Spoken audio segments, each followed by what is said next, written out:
အဲ့ဒီနေ့မှာဘုံစော့ရောဟူရောနှစ်ယောက်လုံးကြောင်းနောက်ကျနေကြပါတယ်။ကြောင်းတကားစီကိုပြေးသွားရင်ဟူကမတော်တဆဘုံစော့ကိုတိုက်မိလိုက်ပါတယ်။အဲ့ဒီအချိန်ကြောင့်ဘုံစော့လေထဲကိုမြောက်တက်သွားပြီးမြေပြင်ပေါ်ပြုတ်ကျကဒူးမှာဒဏ်ရာရသွားပါတယ်။ဆရာကသူတို့ကိုအတန်းတက်ခွင့်ပေးပေမဲ့အတန်းပြီးရင်အိမ်သားတွေတန်ရှင်းရေးလုပ်ရမယ်လို့အပြစ်ပေးပါတယ်။သူတို့လည်းသဘောတူပြီးအတန်းတက်သွားကြပါတယ်။အတန်းထဲမှာဟူကသူ့ခန္ဓာကိုယ်ကအနံ့ထွက်နေတယ်လို့ခံစားရတာကြောင့်ဘုံစော့စီကအကိုเจ้าအင်ကြီးတစ်ထည်ငှားလိုက်ပါတယ်။ဘုံစော့ကပေးလိုက်ပြီးဟူကအိမ်သားထဲမှာသွားလဲပါတယ်။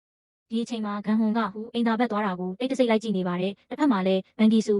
ဆိုတဲ့ចောင်းသားတစ်ယောက်ကဟူကိုမျက်စိကျနေတာတွေ့လိုက်ရပါတယ်။ဒါကိုမြင်တော့ဂန်ဟွန်ကကီစုစီသွားပြီးဟူကိုမကြည့်ဖို့တားပါတယ်ကြည့်ရတာဂန်ဟွန်လည်းဟူကိုသဘောကျနေတဲ့ပုံမှာပဲကီစုကဒေါသထွက်ပြီးဂန်ဟွန်ကိုရန်ဖြစ်ဖို့စိန်ခေါ်လိုက်ပါတယ်။သူတို့နှစ်ယောက်ចောင်းနောက်ဘက်တောထဲမှာရန်ဖြစ်ကြရာဂန်ဟွန်ကအေးဆေးရဲ့ပုံစံနဲ့ပဲကီစုကိုအချိန်တိုအတွင်းအနိုင်ယူလိုက်ပါတယ်။ဂန်ဟွန်ဟာလည်းထူးခြားတဲ့စွမ်းအားတစ်မျိုးပိုင်ဆိုင်ထားသူဖြစ်နေတာကိုသိလာရပါတယ်။သူကဒဏ်ရာရနေတဲ့ကီစုကိုတောထဲမှာထားခဲ့ပြီးထွက်သွားပါတယ်။ကျောင်းမှာတော့ဆရာကစာသင်ပြီးနောက်ဂန်ဟွန်ကိုရုံးခန်းထဲခေါ်သွားပါတယ်။တစ်ဖက်မှာဘုံစောနဲ့ဟူကနေ့လယ်စာအတူသွားစားကြပါတယ်။စားနေစဉ်ဒဏ်ရာတွေနဲ့လမ်းလျှောက်လာတဲ့ကီစုကိုဘုံစောတွေ့လိုက်ပြီးဘာဖြစ်ခဲ့တာလဲလို့မေးချင်ပေမဲ့ဟူကသူကမင်းတငယ်ချင်းမဟုတ်ဘူးလို့တားလိုက်ပါတယ်။အဲဒီနောက်သူတို့နှစ်ယောက်ကျောင်းပြန်လာပြီးအပြစ်ပေးထားတဲ့အတိုင်းအိမ်သာတန်ရှင်းရေးလုပ်ကြပါတယ်။လမ်းမှာဟူကဘုံစောရဲ့လှုပ်ဝက်ချက်ကိုမေးပေမဲ့ဘုံစောကရှောင်တိန်လိုက်ပါတယ်။ဘုံစောအိမ်သာစီးနေချိန်ဟူကသူ့ဒူးတန်ရာအတွက်လိမ့်ဆေးယူလာပြီးလိမ့်ပေးပါတယ်ဟူကဘုံစောရဲ့လက်မောင်းကိုထိလိုက်တဲ့အခါဘုံစောရဲ့စိတ်ခံစားချက်တွေထပ်ပြီးပြင်းထန်လာပါတယ်သူကအာယုံလွှဲဖို့စူးစမ်းပေမဲ့ဟူပေါ်ထားတဲ့ခံစားချက်ကိုမထိန်နိုင်တော့ပါဘူးကံကောင်းစွာနဲ့ဟူအခန်းထဲကထွက်သွားချိန်မှာပဲဘုံစောကလေထဲကိုမျောတက်လာပါတော့တယ်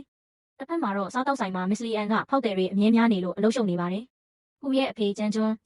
ကတော့စီးပွားရေးအဆင်မပြေပဲဖောက်တယ်တယောက်မှမလာသလိုအစားအသောက်ပို့ရတဲ့အော်ဒါတွေလည်းမရှိပါဘူးကြက်ပေါင်တွေအားလုံးကိုချက်ပြီးသားဖြစ်ပေမဲ့မယောင်းရတဲ့အစုံတစ်နေ့ကုန်သွားချိန်မှာသူကိုယ်တိုင်ပဲအားလုံးစားလိုက်ပါတယ်ဒါဟာသမီးဖြစ်သူဟူစိတ်မပူစေခြင်းလို့ဒီနေ့အယောင်းကောင်းတယ်ဆိုတဲ့ပုံစံနဲ့ဟန်ဆောင်နေတာပါဟူကလည်းသူ့အဖေရဲ့အခြေအနေကိုနားလည်ထားပြီးသူ့ကို